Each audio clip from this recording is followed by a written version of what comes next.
Hoy, segundo episodio de la serie dedicada al concepto de tiempo. En este episodio vamos a hablar del tiempo desde el punto de vista de la teoría de la relatividad y sobre todo enfocándolo a las discrepancias que hay entre el tiempo tal como lo percibimos y el tiempo como nos viene descrito por algunos experimentos de física.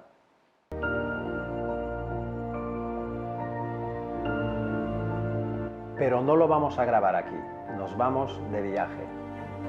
Este episodio lo vamos a grabar aquí, porque este sitio sí que invita a reflexionar sobre el paso del tiempo. Estas piedras ahí detrás sí que han visto pasar mucho tiempo. Allá vamos.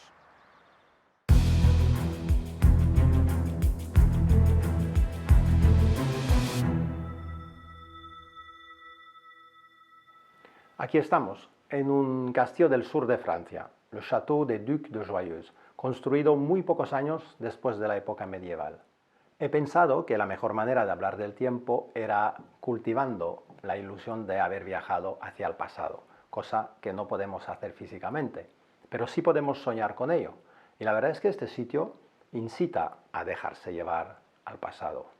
Antes de empezar, veamos cómo habíamos introducido esta serie dedicada al tiempo. ¿Cómo es que entendemos perfectamente el concepto de espacio y por otro lado no entendemos nada al concepto de tiempo? No entendemos por qué el tiempo pasa, no entendemos si el futuro ya existe o si todo queda por escribir. Nos cuesta entender por qué el flujo del tiempo puede ser diferente en diferentes sitios del universo. ¿Por qué no se puede parar? ¿Por qué no se puede volver atrás como en el espacio? Conocer bien el mecanismo del paso del tiempo quizás nos quitaría parte de la frustración existencial asociada a su frenética marcha hacia adelante.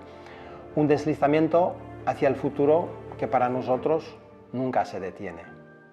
Quizás saber un poco más sobre este bicho raro nos ayudaría a convivir con él. El tiempo nos envuelve, vivimos dentro, pero no lo conocemos. Quizás de ahí viene el problema. El tiempo es tan fundamental que no podemos imaginar su ausencia y parece difícil encontrar algún concepto más fundamental a partir del cual lo podríamos definir.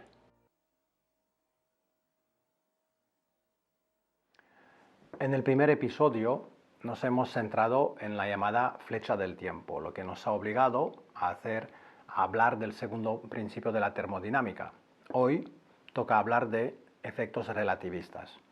El primer episodio nos ha obligado también a ser muy cuidadoso con el vocabulario y, por ejemplo, hacer una clara distinción entre el tiempo en sí y su contenido, los eventos que ocurren en el tiempo, recordando que no es lo mismo. En el episodio de hoy vamos a repasar el concepto de tiempo desde el punto de vista de la física moderna. Sobre todo nos vamos a centrar en la incompatibilidad entre el concepto de tiempo tal como lo percibimos en la vida de cada día y el concepto de tiempo tal como lo describe la teoría de la relatividad.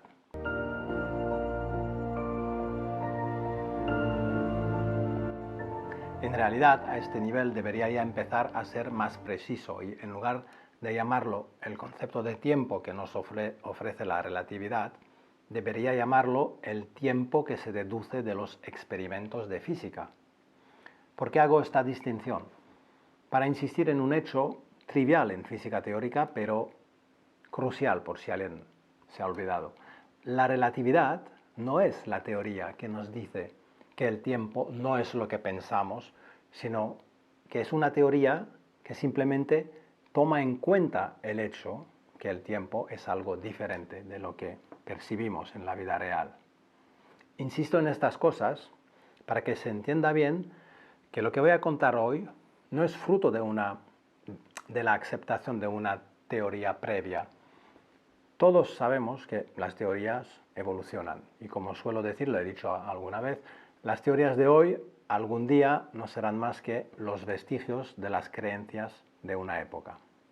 Estoy diciendo que incluso si en el futuro la teoría de la relatividad se queda obsoleta, las posibles otras teorías más fundamentales que la sustituirán seguirán en acuerdo con lo que voy a contar hoy, porque estas teorías seguirán tomando en cuenta que el tiempo no es lo que pensamos y no es lo que percibimos en la vida real.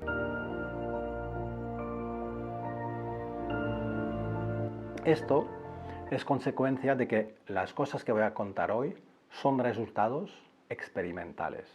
No se trata de unas opiniones basadas en teorías vigentes, sino de hechos concretos que se han podido medir a lo largo de muchos años y seguirán válidos independientemente de las teorías que usamos para describirlos.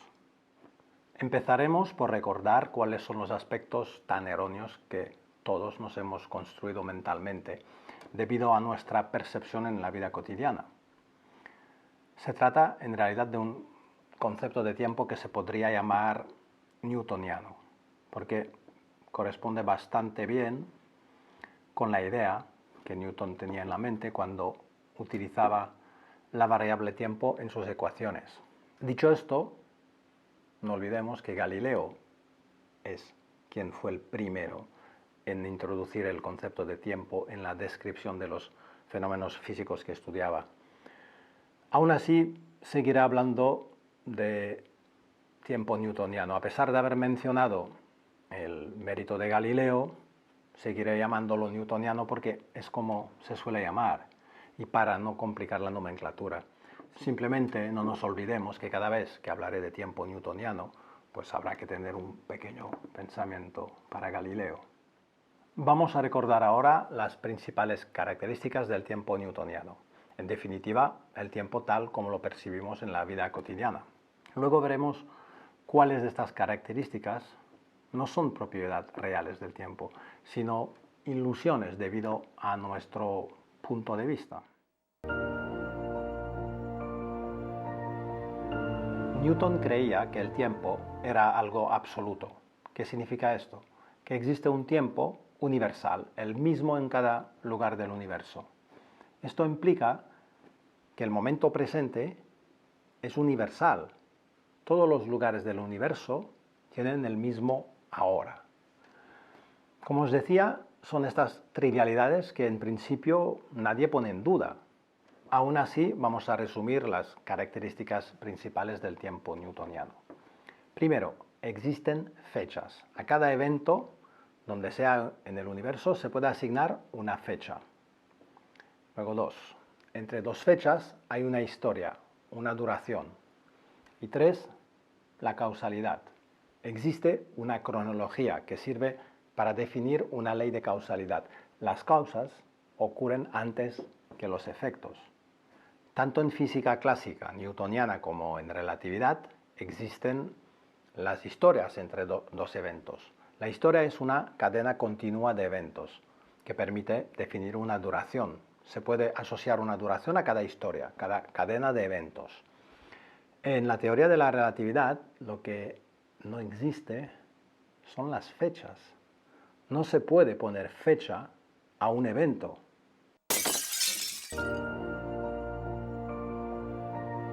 En física newtoniana existe una fecha para cada evento, en relatividad no existen las fechas. Tanto en física newtoniana como en relatividad se puede asignar una duración a cada historia. En física newtoniana, en acuerdo con nuestra percepción de lo que es el tiempo, la duración de dos historias que empiezan y acaban con el mismo evento tienen la misma duración. Esto es trivial.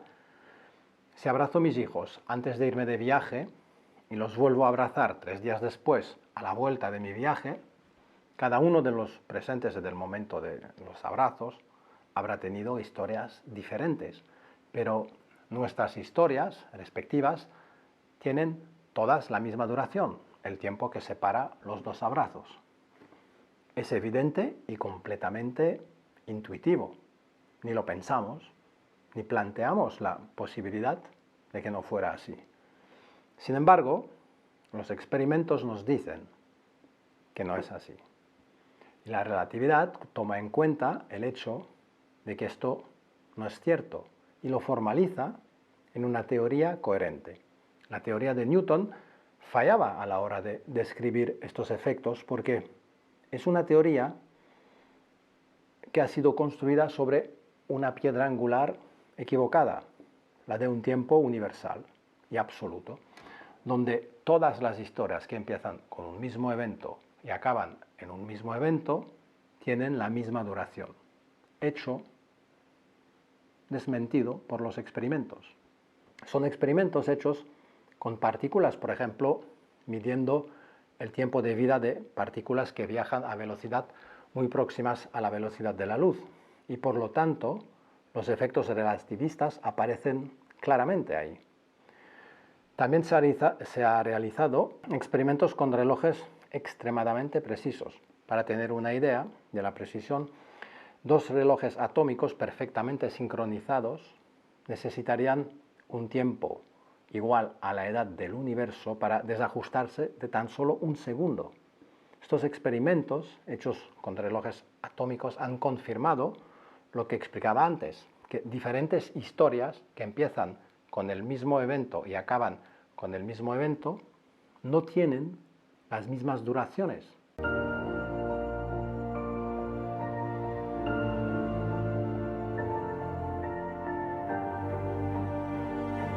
Existe una manera sencilla de comprobar esto utilizando dos relojes atómicos perfectamente sincronizados.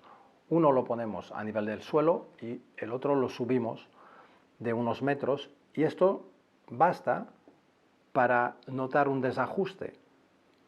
Prueba que no miden el tiempo, sino la duración de su propia historia.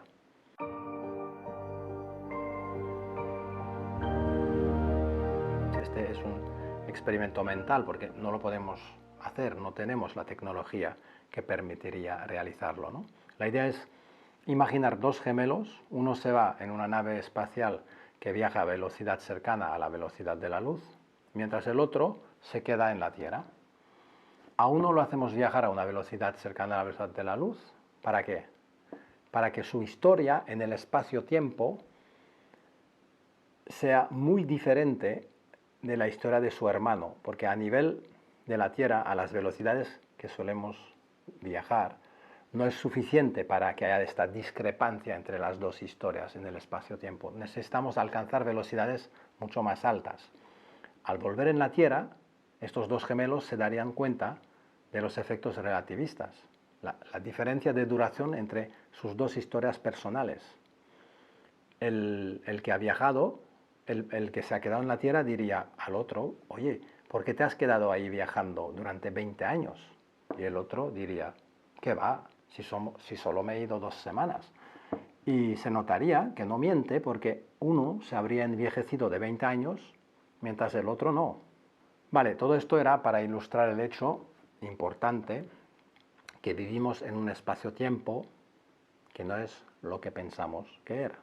El hecho relevante es que no existe la simultaneidad. Dos eventos pueden ser simultáneos para un observador y no serlo para otro observador. Esto es un hecho muy relevante y totalmente contraintuitivo. No existe el concepto de ahora, porque no todos los sitios en el universo tienen el mismo ahora.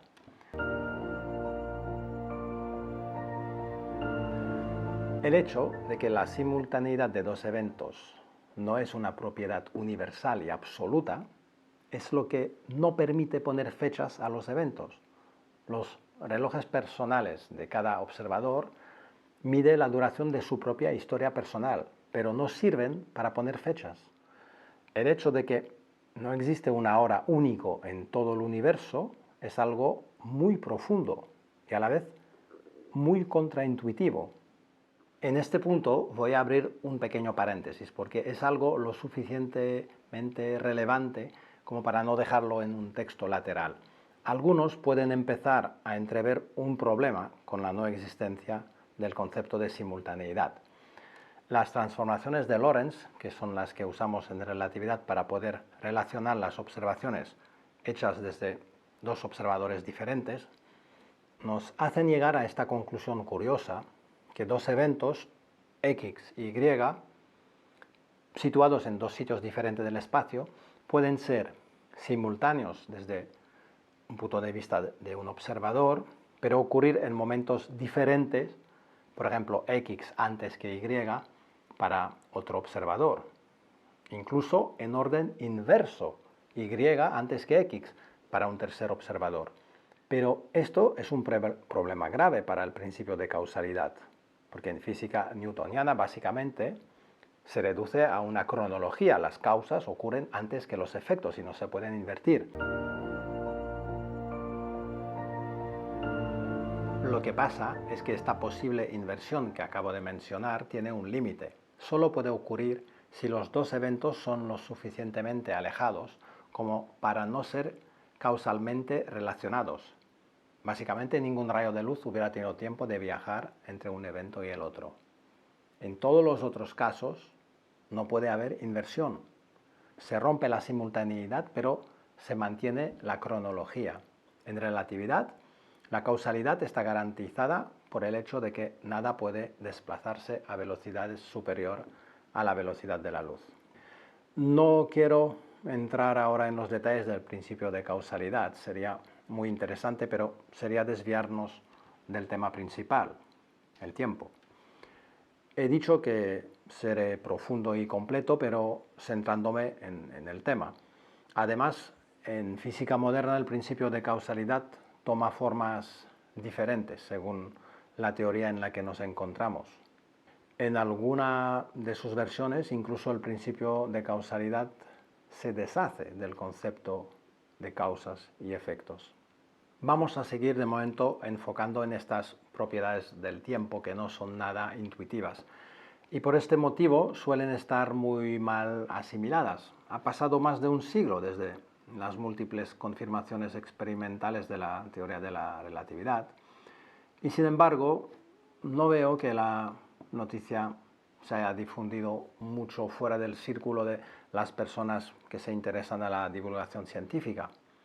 Lo he dicho alguna vez, si las ideas de Copérnico se hubieran asimilado tan mal como las ideas de Einstein, estaríamos ahora en presencia de una población que seguiría pensando que la Tierra es plana. Bueno, algunos me dirán que incluso regresamos porque hay gente que siguen pensando que la Tierra es plana. Incluso se está formando grupos de anticiencia, cosa difícil de entender porque, en definitiva, la ciencia consiste en hacer experimentos para discernir las teorías o las hipótesis que funcionan de las que no funcionan. En lugar de confiar en la opinión de un pseudomaestro como en la antigüedad, vamos a poner los hechos al servicio de las opiniones, ¿no? Y experimentar para segregar lo que funciona de lo que no funciona. Ser una anticiencia, entiendo entonces que es algo así como ser un anti lo que funciona. Pero bueno, nos estamos alejando del tema otra vez. Volvamos a lo que nos interesa aquí. Existe una manera de visualizar que el tiempo y el espacio no son dos cosas independientes y sin conexiones, sino que al ser dos expresiones de una misma cosa, tienen entre ellos una curiosa relación. La manera de visualizarlo ha sido ya el tema de otro vídeo de mi canal. Ahora lo vamos a resumir de forma sintética, pero si alguien necesita profundizar, siempre puede volver a mirar este vídeo. Acabamos de explicar que diferentes historias entre dos mismos eventos no tienen por qué tener la misma duración. Ahora vamos a ser un poco más preciso y expresar las cosas de forma más visual.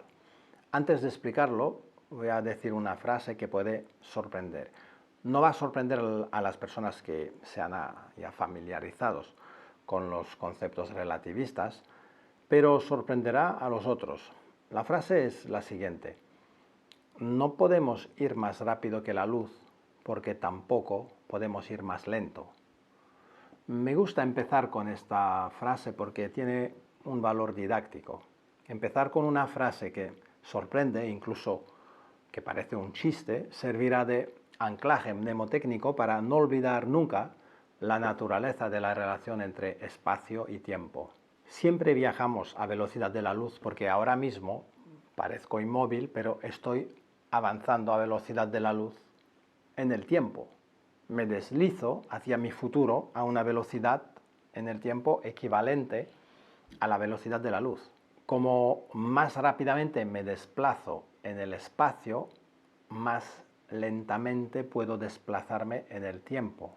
Recuerdo que en el primer vídeo del canal sobre relatividad esto ya está explicado de forma incluso con más detalles.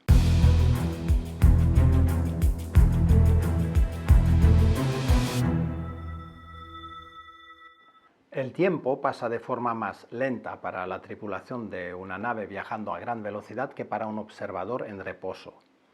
Los relojes dentro de una nave que se desplaza a gran velocidad giran de forma más lenta que para un observador terrestre.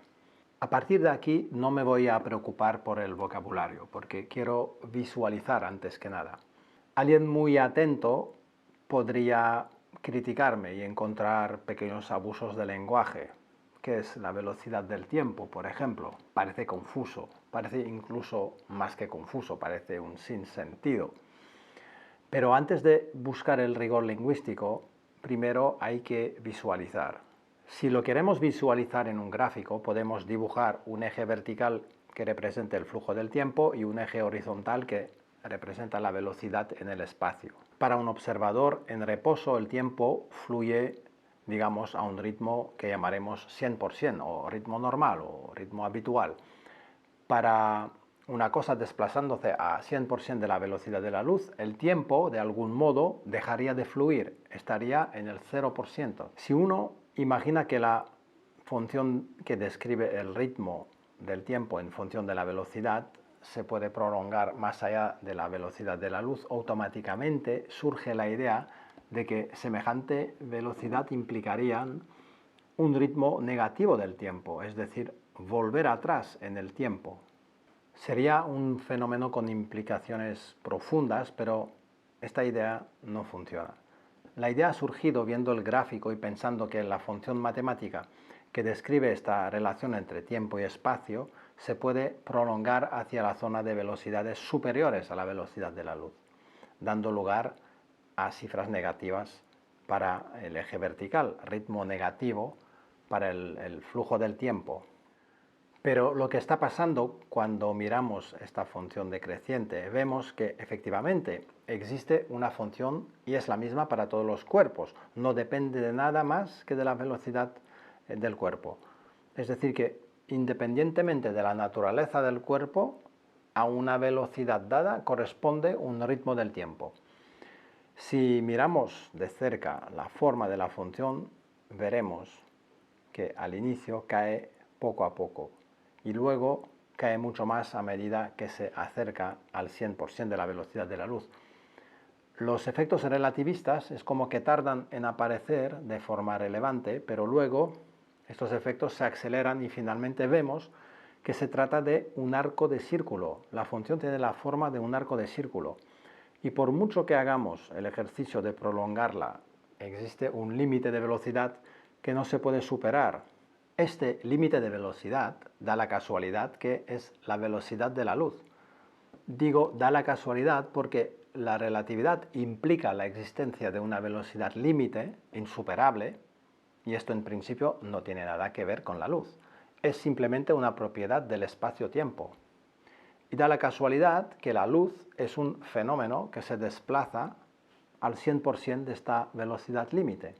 La existencia de una velocidad límite viene otra vez de la observación. Es la observación de ciertos fenómenos que nos obligan a cambiar nuestra concepción de cómo se debería sumar o restar las velocidades medidas desde diferentes sistemas de referencia, desde diferentes observadores. Y nos obliga a usar las transformaciones de Lorentz en lugar de las transformaciones de Galileo. Y esto es lo que implica la existencia de una velocidad límite. Podemos directamente centrarnos en la mitad derecha del círculo, ya que la parte izquierda no aporta nada. Una velocidad negativa es simplemente un cambio de dirección. Con lo que el mismo razonamiento vale para la izquierda o para la derecha. El hecho más relevante cuando miramos este gráfico es que, como es un círculo, todos los objetos del universo tienen un punto común. A pesar de tener velocidades diferentes y flujo de tiempo diferentes, todos están a la misma distancia del centro. Es la propiedad básica de un círculo. La longitud de este segmento es lo que llamamos velocidad de la luz. y todos los cuerpos del universo se desplazan a esta velocidad, siempre. Cuando estamos en reposo, solo nos desplazamos en el tiempo, con el 100% de esta magnitud, exclusivamente dedicada a deslizarnos hacia nuestro futuro. Si aceleramos, solo cambiamos la dirección de este segmento, pero su longitud está fijada.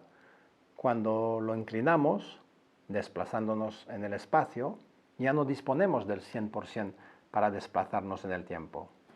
Vemos que a cada velocidad espacial corresponde una velocidad temporal diferente. El término velocidad del tiempo, ya lo dije, no tiene mucho sentido, porque una velocidad es una derivada respecto al tiempo y no tiene mucho sentido preguntarse cómo cambia el tiempo con el tiempo.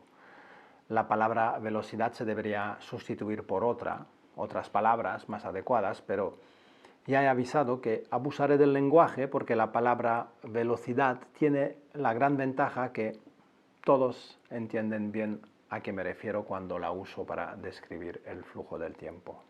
Si observamos un fotón de luz, su velocidad espaciotemporal está totalmente inclinada hacia el espacio y le queda 0% para el tiempo. El tiempo deja de fluir. Para lo que nos interesa hoy, no necesitamos más que guardar en la mente esta representación gráfica y pensar que el tiempo y el espacio no son dos cosas independientes, sino que tienen esta curiosa relación que no es nada intuitiva, porque es algo que no se deja adivinar desde nuestra experiencia cotidiana. En la vida normal nada deja pensar que si me desplazo en el espacio, automáticamente tengo menos impulso para desplazarme en el tiempo. El flujo natural hacia mi futuro se ve afectado. En la vida real no llegamos a alcanzar velocidades como para que estos efectos se noten de forma clara. Pero estos efectos están ahí. Recuerdo que hay detalles en este otro vídeo de mi canal, pero para hoy no hace falta profundizar más. Quizás debería mencionar que hoy me he situado en un cuadro de relatividad especial. ¿Qué quiere decir esto? Que no tomamos en cuenta la distribución de materia en el universo, no tomamos en cuenta la relatividad general, que consistiría en tomar en cuenta que la materia deforma el espacio-tiempo. Lo comentaremos un poco en el tercer episodio. De momento, es como si hubiéramos considerado un espacio-tiempo lo más sencillo que hay, plano, y un universo sin materia, sin gravedad. Es un muy buen punto de inicio porque no hay que complicarlo demasiado. Es mejor tener bien claro los casos más sencillos de un espacio-tiempo lo más sencillo posible, plano, antes de complicarse la vida con topologías más complejas que pueden ocurrir en el espacio-tiempo debido a la distribución de materia.